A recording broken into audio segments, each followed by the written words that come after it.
Yes, sir. Yes, sir. Welcome to another edition of the Sports Shop 27. I'm your host, Jermaine Colter. To my far right, we got Kevin Johnson, and today's special guest, we got all ACC, That's right. all Clemson University. Come I'm on with it, talking man. about Mr. Uh, Humanitarian Bowl. I mean, Yeah. he did it all.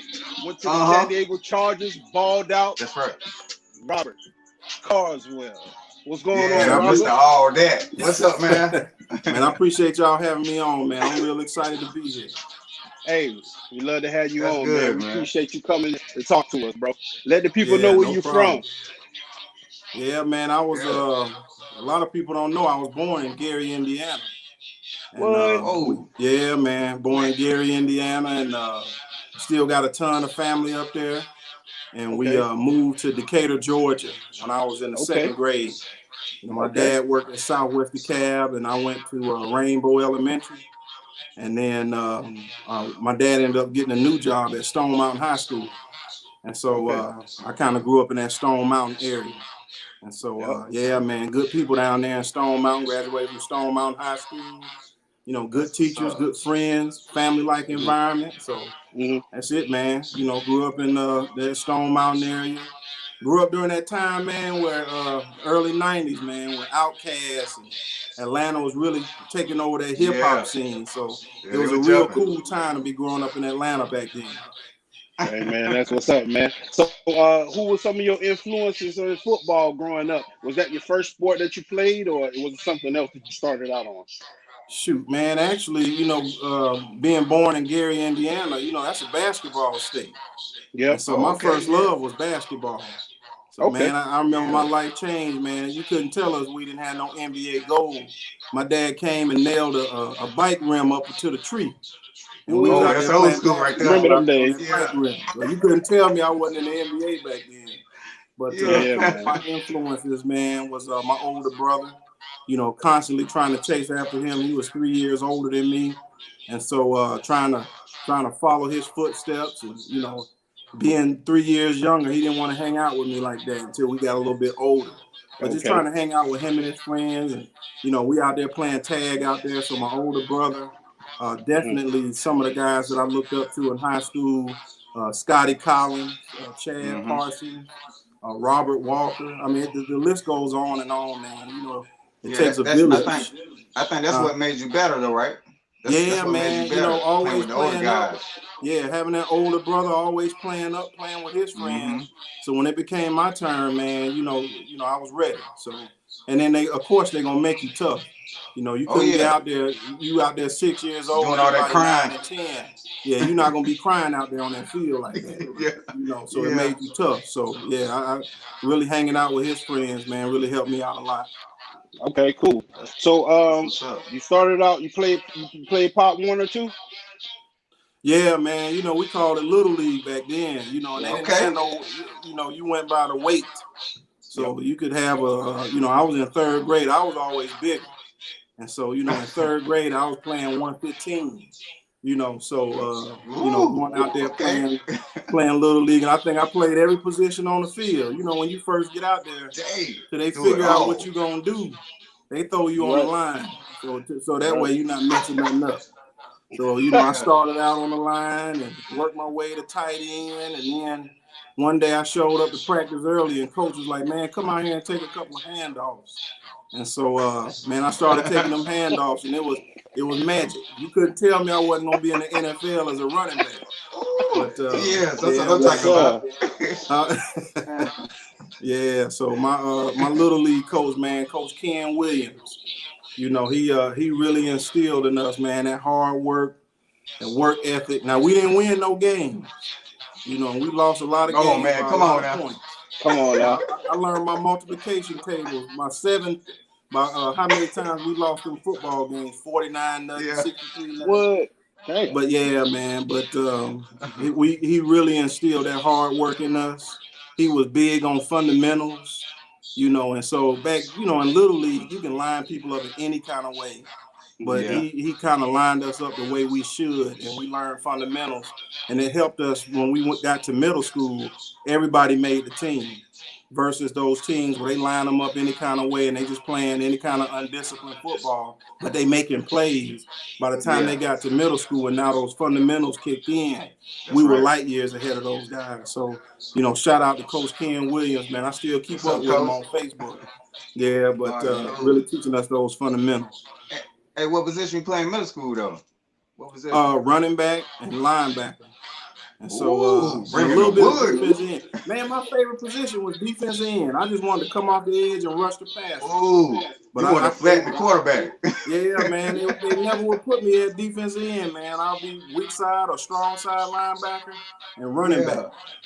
Okay. Did you play any other sports in middle school besides football? Yeah, so I played basketball and I ran track. And, you know, one year, man, I think I pulled my groin in football toward the end of the year. And I limped around all through basketball and limped around through track. And my dad was like, man, you're going to have to pick 2 out of the 3 and give your body a chance to kind of recover. And so I just dropped basketball, man, and just, you know, lifted weights in between and then just got ready for track season. So, you know, running track, man, down in Georgia, it's a rite of passage. If you playing football, it's married to track. You got to do that. And so our coach, man, it was really no question. You was either running track or, you know, he'll let you play baseball, but you had to be doing something in the spring to kind of keep you busy and also get you better, you know. Yep. So I was going to say, go ahead, KJ. I know we got other teammates that play at Clemson.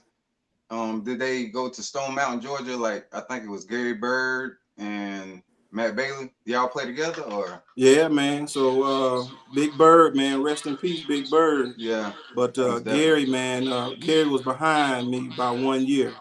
And then me and Matt Bailey was roommates. And once we got to Clemson, but we all played on the same high school team. Man, we had some heat come out of Stone Mountain, man. We had guys signed with Alabama. We had 2 guys signed with NC State. We had some guys signed to Georgia Tech. You know, so our coach, Matt Fligg, and Coach Fligg. There's several coaches I can name, man, but you know, the head coach, Coach Fligg, he really had a strong program preparing guys to get ready to go to the next level, and he really ran his program like a college where we had periods, we had the weight room, we had the mat drills in the wintertime to build that camaraderie, and man, we had them passing leagues. You know, passing leagues now. Everybody kind of do that, but back then it was real special. We actually came up to Presbyterian College, man, and went against Woody and Jackie Robinson and all them from OW. Oh, you pull up in 97? No, that would have been like 95. We came up to Presbyterian for a passing league. Now we beat them. We beat them when we came up there, and then they turned around and beat us when they came down to Georgia Tech. So we played OW 2 years in a row. But you know, it wasn't no pads or nothing. But if we would have put them pads on, we'd have beat the brakes off OW that year. Oh, come on, man. Stop it, man. Yeah, we'd have beat the brakes off them jokers, man. Yeah. Man. So they ain't want it. No, they ain't want it. We didn't pass the league. You don't have no linemen out there, man. And so we had 7-on-7 though, right? Yeah, 7-on-7. That's what it is. We had Gary Bird. We couldn't include Gary. We had a guy, DeVito Hall. We had Leslie Williams went to Georgia Tech. And Matt Bailey. Call him out. People don't know Matt Bailey was a defensive end. And Matt Bailey had like 25 sacks his senior year. But Clemson recruited him as a wide receiver. So I think, you know, Matt Bailey would have did a really good job. Know that. Go ahead, Matt Bailey. I hear you, boy. So tell us some of the competition you had in high school. There's a lot of blue chip all-stars that came through during your era in Georgia sports. So name some of the high schools that y'all had rivals with and stuff like that, and some of the players that y'all faced. So, man, we had Douglas High School, man. They had Jamal Lewis. You know, who's going to be a future Hall of Famer.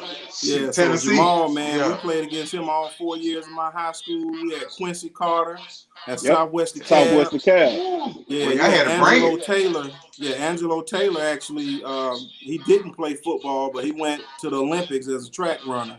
You had Terrence Trammell, who could have played football, but he went to the Olympics as a track runner. We had Cozy Coleman, first-round pick for the Tampa Bay Bucks. Patrick Pass. Man, the list goes on and on, man. But, guys, I looked at our all-county team, and out of 12 guys that played on that all-county team, 9 went to the NFL. So, I mean, I would put that all-county team up against any county. That all-county, DeKalb County team in 1995, we would have went undefeated in any state that year. That's what's up, bro. So let's talk about high school a little bit. I know you probably went to the Blue Chip All-American game. I know you were highly recruited. Talk about some of the schools that were offering you at that time before you left and went to Clemson, and why you chose Clemson. Man, I'm gonna tell you, Notre Dame was one on. Yeah, man, I was a huge, being born in Gary, my family was huge Notre Dame fans. Notre Dame is probably 45 minutes away from South Bend. So, in Gary, you either, you Chicago Bears for the pros and you Notre Dame for college. And, back in the early 90s, all through the 90s, Notre Dame was a big time deal. And so Notre Dame was one of the schools, Florida State, Tennessee, Nebraska, Michigan, Southern Cal. I pretty much was being recruited across the country. And so I'm going to be honest, man, Clemson wasn't even on my radar. I visited Notre Dame, Tennessee, Florida State, Nebraska. And my last visit, I was tired of taking visits at that point. But Coach Bisaccia and Coach Cheese, man, I'm going to tell you, that Coach Bisaccia, I heard some people on your show talking about Coach Stock. I put Coach Bisaccia up against Coach Stock with that recruiting, man. See what he can do. Yeah, what's up, man, Coach Stock? Look, I'll be at my house, man, and another college would be in there, and we all sitting at the table talking, and that Coach Bisaccia would text my phone and say, check your mailbox when that school leaves. And so I would go out to the mailbox, and I'll open it up, and it'll be a letter in there saying, these are the reasons you should go to Clemson. These are the goals I'm going to set for you. He just always put Clemson at the top of my mind. So I said, man, let me go down here and see what Clemson got. So I made that my last visit. So I got down there and fell in love, man, with the family-like atmosphere. The emphasis that they put on the academics. The emphasis they put on the academics. When I got to Clemson, man, I was scared to death of flunking out. Not that I was a bad student, but I just knew it was a different challenge. You want to make sure you're ready. And so, man, when they showed me Victory Hall and all the tutors you was going to have and all the different resources that they can give you, and they said they can guarantee you going to graduate, it's up to you. I said, man, I'm sold, man. And then you include the family with the defensive back tradition. Dexter McCleon had just came out. Brian Dawkins had just came out. Leamon Evans. And the list goes on with the defensive backs. And so they had a little sign talking about, they had my name on there and was like, what you gonna do? And they had these question marks after it. Man, if you a competitor, man, the hair stood up on the back of my neck. And I said, I don't even need to run down the hill. I've seen enough. And so I ended up committing. And it so happened that my teammate, Matt Bailey, committed too. So it was good, you going out of state, you have somebody that you know and you trust that you know going up there. But once we got up there, man, it was a brotherhood. KJ know about it, man. We was on Malden Hall, 4th floor. We was Coach Batson first. Coach Batson, the strength coach that's still there. We was his first class. That was his first year. So he nicknamed us New Breed. And so, man, we bonded real quick, man. And I still speak to a lot of them guys, man. Old Terry Jolly and DeMarco Fox, Jackie Robinson, Debo. The list goes on. Still talking to them guys. And I know if I run into a bind, they'll have my back and vice versa.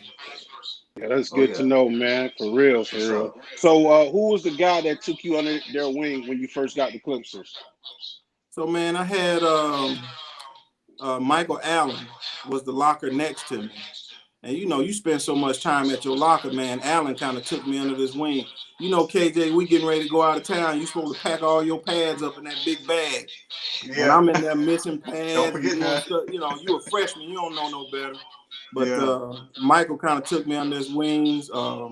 Antoine Edwards, DeMarco Fox. Yeah, what's up, DBs, Antoine? we all stuck together. Yeah, that's so right, they man. kind of looked That's out right. for the freshmen, and they kind of hazed us a little bit. We had to stop that by the time KJ class came through there. Oh, now y'all got us, man. Yeah, we used to scoop guys on that bus, man. So they started yelling "scoop" at, as you're a freshman, you better be heading to the front of the bus. They turn them lights off, man, and they get the wrestling at the back of that bus, man. So, man. But we had to stop all that hazing by the time KJ came through. But as DBs, man, all of them kind of took us under their wings, showed us how to really study. When you're in high school, man, you might have 3 or 4 plays, cover 2, cover 3. You get to college, man, it's a lot more coverage. You might have a cover 2 over here. Yeah, that playbook, man. Playbook. So your playbook is a lot thicker. So just learning how to study and truly watch film. Antoine Edwards did that a lot. And so just kind of meeting with him and seeing what he saw. And meeting with my Coach Cheese. Just kind of getting into that film, man, because I wasn't the fastest guy. So I really needed to have great technique and really route read and look at formations and kind of get a jump on it that way. So it feel like I run a 4.4 like KJ, but really I'm probably about a 4.6 guy. Okay. Yeah. Hey, but you know how to take good angles though, man. You know what I mean? Hey, that's it, man. I'm the angle king. Yeah. But man. But you work with what you got. And you make it work for you, and I was an effort guy, big on effort. I got that from my little league coach. Right. We would watch tape, and if he paused that film when the guy gets tackled and you not in the picture, you had up downs or whatever he chose to do that week. So I always ran to the ball because he said you never know what's gonna happen good. And I caught a couple of tip passes just running to the ball. A couple of times the ball spill out and you pick it up. Or you get a good clean shot on the guy. He breaking the tackle, and you able to kind of get a good clean shot. Tell him, Rob. Tell him now. Yeah, that's it. Tell him, man. To the ball, man. That's what's up, man. So, name some of the teams in ACC that were your toughest competitors. All 4 years at Clemson. Man, back then, man, the ACC really top to bottom. You hear a lot of people talking about the SEC, but I would argue the ACC back then, top to bottom, was top to bottom the best conference. You had North Carolina. That's when they had Dre Bly and all them guys, Ebenezer Eckerbon, all them guys, Jonathan Litton. You had Florida State. You had Virginia. Virginia was really tough. They had a running back named Thomas Jones. Oh, nice. They had they had some heat, man. They had what's his name, Brooks at quarterback. That's right. You had NC State with Torrey Holt. They had Jermaine Stevens at running back. Phillip Rivers was over there. Phillip Rivers being quarterback. Yeah. I mean, I'm gonna tell you too, man. And I know people might laugh. Duke was. Don't do it, man. Don't start that, man. No, but Duke was. The stat game, man. Don't do that. No, I'm gonna tell you. Okay, go ahead. Duke, that's a natural let your guard down game. But them guys hustled. They ran good routes. Yes. The offensive line, you can ask any defensive lineman that played with us. Duke's offensive line was one of the smartest, so they could pick up blitzes and different things like that. So you had to be real disciplined. You couldn't play down. Say, we got Duke this week. This is a stat week. You had to go in there and really beat them up. So, but I'm not saying Duke was a good team, man. Yeah. Your boy DeMarco Fox said, "Yes, sir." Yes, sir. Hey, what's up? Let me tell you something. Fox was a straight up headhunter, man. Look, I used to watch film on Fox. I'm like, man, I'm trying to hit like Fox, get these highlights like this. But man, Fox, my daughter loves DeMarco Fox. She really always wants to go see him. She hadn't seen him in a while, but she loves DeMarco Fox. So that's that Clemson, that brotherhood that we talk about. Family, man. So just, but shout out to Fox, man. Fox, that number 12. What's up, Fox? That headhunter. Number 12. Yeah. You got to come on the show, man. You got to come. Yeah, go ahead. Yeah, Fox hit a receiver from Florida State one time, man. Knocked that joker back about 15 yards. Hey, God. yeah. He's a headhunter, man. Man. What position was he? Was he a strong safety or outside Yes, linebacker? strong safety. What was it? He was a free safety, strong safety, Yeah, but you know back safety. then, man, them safeties was interchangeable. So if you Yeah, line they up were. and the strength changes, we Yep. didn't flop safety. You just had to turn around and now you free and now you strong. So you just had to flip. But me and Fox, man, my junior year we ran safety together back there. Yeah, And y'all did a really, I good think my job too, man. sophomore year we ran safety together back there. But I learned a lot Yeah. from Fox, man, how to come up in the open field under control. You know, as a Yeah. safety, man, that's one of the hardest jobs. You get a guy screaming out, you know, a running back. You see the hole open up. He comes screaming through that hole. Man, sometimes you just got to get up there and take the charge and, you know, get the tackle. Yep. But, you know, you might. Yep. Yeah, But man. Fox really showed me how to come up, gather yourself, and still deliver a strong Still punch on deliver a that blow. tackle. Yep. Break Yeah. down and set your feet. Break There down you and set go. your feet. Yeah, Make set the your open feet, field but you tackle. better keep them moving because you set them Yeah, in Got that you better to. shade, keep you moving, get man. ran over. Yeah. You're going to be on somebody's Yeah, highlight. you gotta finish. Yeah. You better get there and set your feet before he do. Oh, it's Yeah, night man. night. There you go. Yeah. Yep. But yeah, So y'all did a good job, man. In that secondary though, man. Y'all brought a lot of energy back there, man. I used to remember when I came on my visit and I watched y'all out there, man. I'm like, yeah, I gotta come here, man. Just because the energy which y'all bring, man, it was just you know, it's what the people came to see. Yeah, man. You know, in that secondary, you got to communicate. You know, I used to like all the hand signals because, you know, KJ, you out there, it's 85,000 screaming. When you Can't check hear, that man. call, you got to get that call all the way across the field. That's And right. so, man, that was one of the best feelings. You know, it's third and long, and you hear that crowd standing up. And I'm looking over there, and I see everybody, and I know what all we went through to prepare for this moment. You know, That's right, and I know man. we're gonna get off the field. That's the money down. You got to get off the field. So Yep. Got to. that's one of the great feelings that I had, you know, playing at Clemson. Okay. Cool. Who was the best? Who was the toughest quarterback in your conference at the time that you think that was real good? Kind of, look you off, can read the defense and fake the corners or the safety a little bit. Yeah, Chris Winkie was pretty Chris good. Winkie, yeah. That's Yeah, right, yeah. he, you know, but they cheated, man. That joke was like Yeah, 40 man. years Yeah. old out there, man. He was 28. Yeah, he was older, man. So he was more mature, but he was really good and really calm. So you couldn't really get him rattled. That's right. Phillip Rivers was really good. You know, he had a funky throw. So it was He hard to did. kind of get a read on that little side throw A he little had. shot put throw. Hey, almost. man, Michael Vick too, man. We can't forget about Michael Vick now. Oh yeah. Now Vic was in the Big Ten or the Big what was it? The Big okay. East back then. Big East. Yeah, But that's true. but we played against him and he was tough too. He was Yeah, tough y'all too. played But you know, the when I Gator played Bowl. Vic, he was young. And so Vic would really stare down his receivers. But man, he get outside that pocket. Man, I'm looking for KJ, somebody fast to run up in there, man. Bring him back in the middle to me now. For real, man. Yeah. So let's talk about some of the bowl games. How many bowl games did you play in? I know y'all probably went to the bowl games 4 years. I know Outback, was it Gator Bowl? I'm sorry, Gator Bowl, Bowl, Tangerine Bowl. Well, I played in 2 Tangerine. Peach Bowls and 1 Gator Bowl. Okay. And you know, them Peach Bowls was real special, man. As a high school player growing up in that Atlanta area, you know, we played a state championship in the semifinals in the Georgia Dome. So you dream about going and playing in the Georgia Dome. So to have a chance to go down, in front of family, friends, coaches. In some cases, I still had teachers that, you know, you getting tickets for. Wow. You know, you trying to catch. You know, I knew KJ Oklahoma. I'm trying, hey man, you gonna use your tickets for this bowl game? So you know, you trying to get as many tickets as you can, man. But that was real special, you know, playing down in the Peach Bowl. And then after the game, riding the subway back to the house. You know, that was real cool too, because you could go back to the hotel. They just kind of released you back then. The Gator Bowl was special because it was different. We got a chance to play Mike Vick down my senior year in the Gator Bowl. I had a chance to pick him off that game in the end zone. But that being your last game, that was a real special game. As a matter of fact, I got my Peach Bowl ring on here. Yeah, there man. we go. That's what's up. Ring. That's what's So, up. yeah, Well, there you go. Right there you go. Yeah. So, but no, that Gator Bowl was real special. That being the last game, you know, playing with those guys for 4 years, knowing what we've been through.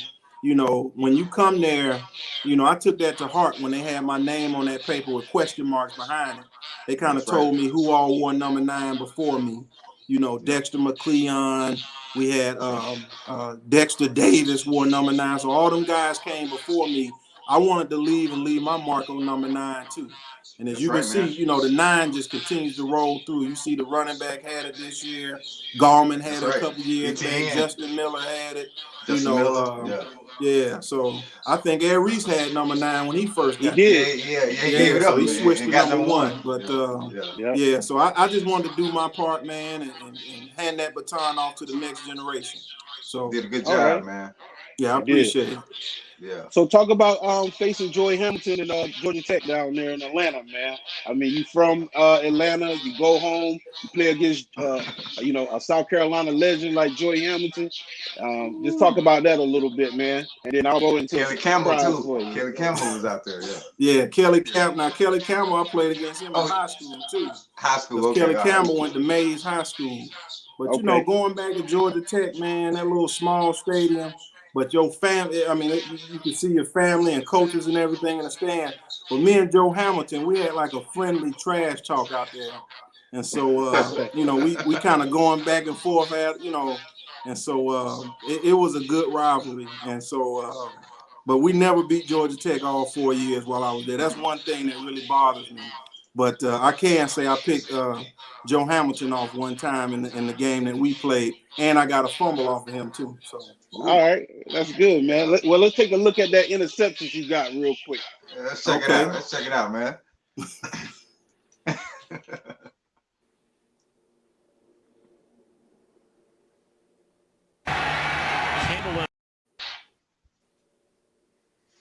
Try to get it to play real quick. Campbell and White are split wide to the top side. Myers and Watkins are to the near side of the field. That's Watkins. He'll join the other two up to the top. Here's the pass, tipped and intercepted. Carswell picks off the pass. Tackled by Myers. It's the second turnover by the Yellow Jackets this afternoon. Clemson leading the ACC in interceptions, and they have just picked up their 18th. They came into this game 4th in the NCAA, and Carswell has picked off his 6th of the year. That's just winning football. I mean, on a tip, it's anybody's ball. And we'll find out if this was a good decision by Joe Hamilton. Pretty good pass pro. Yeah, boy, you tip him up from an offensive standpoint. Most changed. Got him. Yeah, you saw that L1 that left juke? Yeah. Hit him with that L1 right there. Yeah, that's what you got to do now. Yeah, man. But yeah, man, those were some good memories, man. You know, just going down there, playing in front of, like I say, friends, family. You know, going up against Georgia Tech, one of the bigger names that you hear about growing up. You know, because in Georgia, growing up, you hear about Georgia and Georgia Tech. So actually being on the field and playing against that squad, man, it really meant a lot to me. But the biggest thing is you saw right after I got the pick, my family came up to me, man, congratulating me. And, you know, I think they said we led the ACC in picks. We were like 6th or 7th in the country that year in interceptions. So we took pride in that, man. We had the no-fly zone back there. That's we right. Throw that ball back there without us putting our hands on it. That's right, man. That's what's up, man. So talk about, you know, playing in the Senior Bowl. I know you played in the Senior Bowl. Is that correct? Oh, talk about that experience. Yeah, what was it at, though? Yeah, man, you out there, you know, against the best. And you literally looking over to the right, and you got NFL coaches all over the field. So you playing for your future. And so just going out there, making sure you're in the best shape of your life. You know, you got a week to really show what you can do. And so getting a chance to go against them guys out there representing the South. And, you know, we showed out. We tore the North up that year. But I think LaDainian Tomlinson was out there. My teammate Rod Gardner was out there. And so we really went out there and represented down in Mobile. It was really cool experience. That's what's up. Cool. All right. So you left the you know, All-Star game, went into the Combine. Let's talk about that process. What team did you want to play for? Man, I'm gonna be honest, man. I just wanted to go get to that level. I didn't care who it was.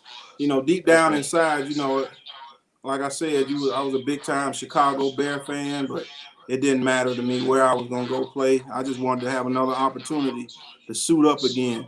You get to that point, man. You realize your career could be over at that point, but just to having a chance to extend it and realize a lifelong dream. I got that call from the Chargers.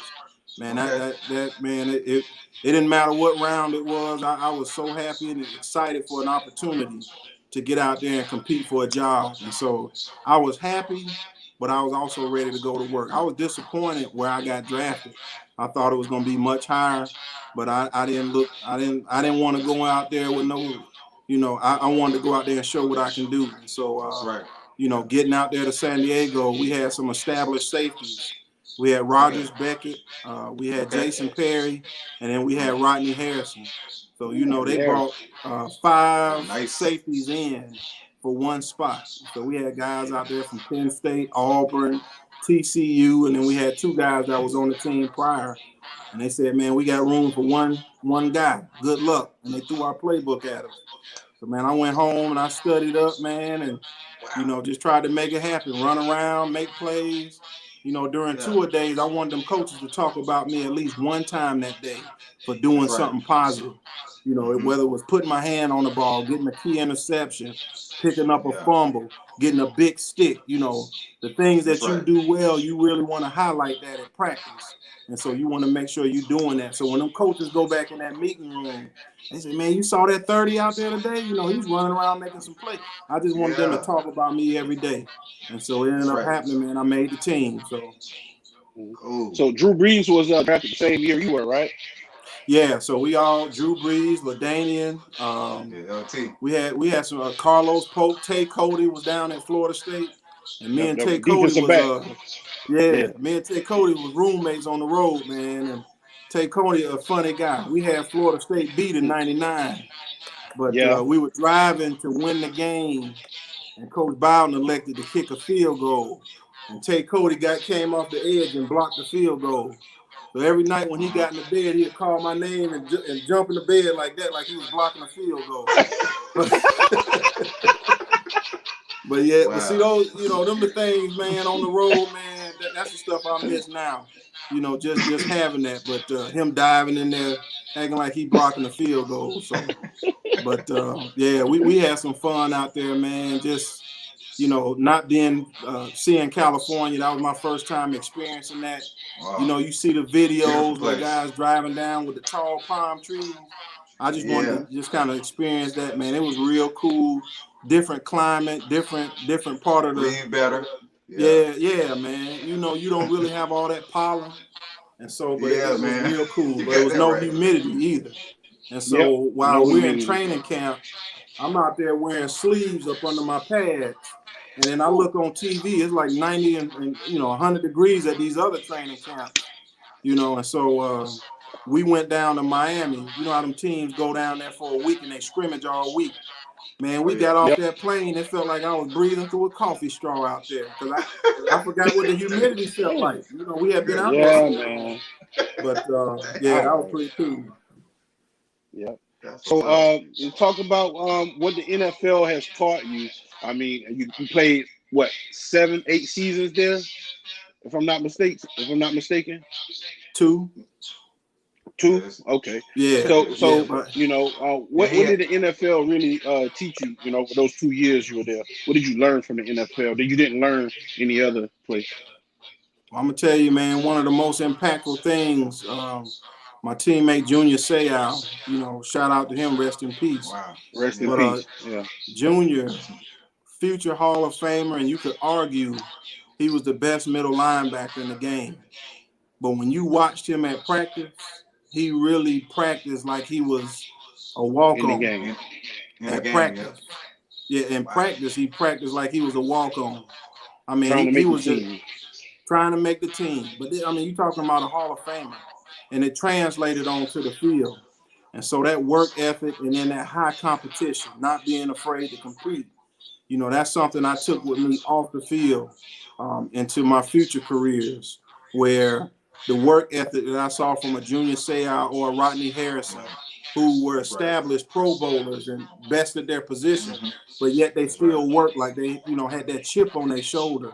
I do that now in my present career, where you first man in, last man to leave. You putting in that extra work, so that way you just that work ethic, and then that competition. In the workplace now, man, people don't like to compete, and they kind of talk about that in the schools where they don't want the kids to compete. Everybody get a medal.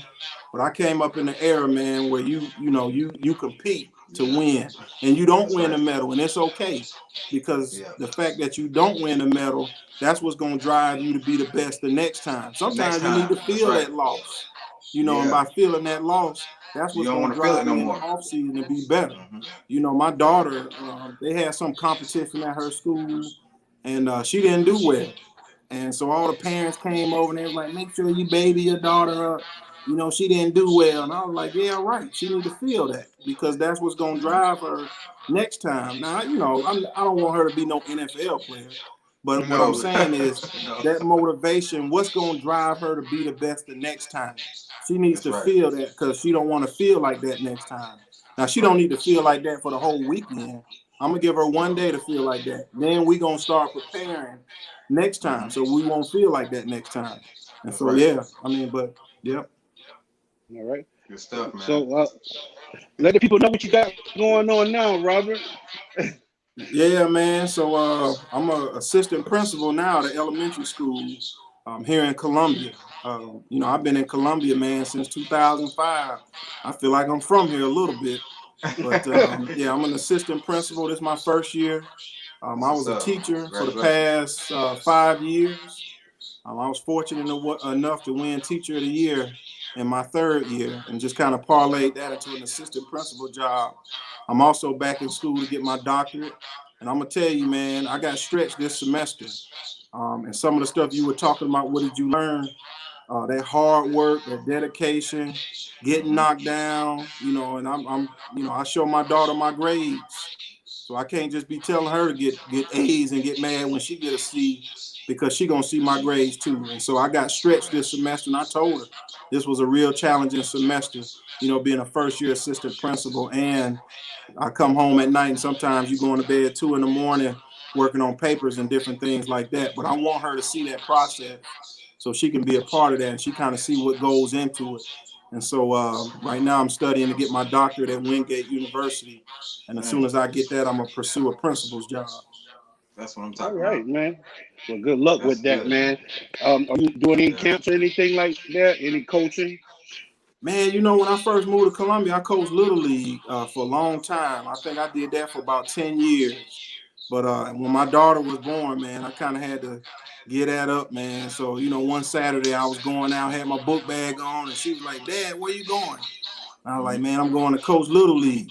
And she was like, well, can I come? And I didn't want her down on the sideline, and, she get hit by a player or something. So I said, well, this is going to be my last year, because, we started doing some daddy-daughter type stuff. But, man, I coached Little League, but I loved it because I was a defensive coordinator. And we ran plays like Reggie Herring back at Clemson. Okay. Smoke cover one and all kind of stuff like that. Listen, baby. And we doing that with 9 and 10-year-olds, man. Zone blitzing. And, them teams didn't know what was hitting them, man. They kept saying I was cheating and stealing plays. But I was just, man, I was watching tape like I was back at Clemson or at San Diego and just looking at formations and tendencies. And, man, what I found is in Little League, them coaches 99% of the time running the same stuff on first, second down. And on third down, they got their bread and butter that they go to. And I'm out there calling it out, just like we back at Clemson. Hey, he coming, the tight end dragging across. They looking for him. And we bringing that safety down to rob that tight end every time. But I really miss that part. But just right now, I just don't have the time, man. I'll go out and kind of volunteer here and there at high schools, some local high schools, kind of help out with the defensive backs. But I just don't have the time, man. I'm in here a lot of times sitting at this table, man, doing projects till about 1, 2 in the morning. But I think once I'm done with this doctorate program, I can see myself kind of, sticking my head back out there, testing the waters, getting into that coaching a little bit. Because I like helping, like my coach, man. I really like teaching the fundamentals of the game. So you teach them guys that's on the outside to hit that thing with your inside shoulder to keep that outside arm free. Yeah. You know, teaching them linebackers how to take on that fullback coming in, not turn their shoulders and all this other stuff. That's right. You know, teaching them running backs to run and have them different points of contact on that ball, and you know, having the ball in the outside hands. Just those different fundamentals that's gonna help them guys when they get to middle school and high school, and then hopefully beyond that, you know, college. But just telling them guys that really football, you can use that as an avenue to pay for your school. Not everybody's gonna go pro, but you get an avenue to have that pay for your school, man, and really open some doors for you. Exactly. That's right, man. So let the people know where they can follow you at, Robert. I mean, on your social media platforms, some of your fans, family members haven't caught up with you in a while, friends from high school. Man, I'm gonna be honest, man. I'm old school, man. I opened up one of them Facebook pages, and you know, Matt Bailey was laughing at me because I think I was one of the last holdouts on MySpace. But way back. Oh my God. But I got a Facebook page. I don't know what the name is, but I think if you just do Robert Carswell, it'll come up. I got a Twitter page. I put a lot of stuff on there from school. So if you just put in Robert Carr, I think Tiger 9 or something like that, it'll come up. And then I got a Instagram. I got an Instagram page, but I don't really post on there a whole lot, man. But Facebook is really where I keep up with a lot of my friends and family, and I post some personal stuff, but I put a lot of school stuff on there, man. But I got to be careful because I got some old teammates like Terry Jolly that don't have no filter, man. They'll put anything on your page, and I don't want to show up to a board meeting. They asking me why this crazy stuff on my page. Yeah, Terry do it to you now. Yeah, he will. Look, man, I had Terry as a roommate, man, and that joker, man, people find out that's your roommate, they don't want to come over and visit. Yeah.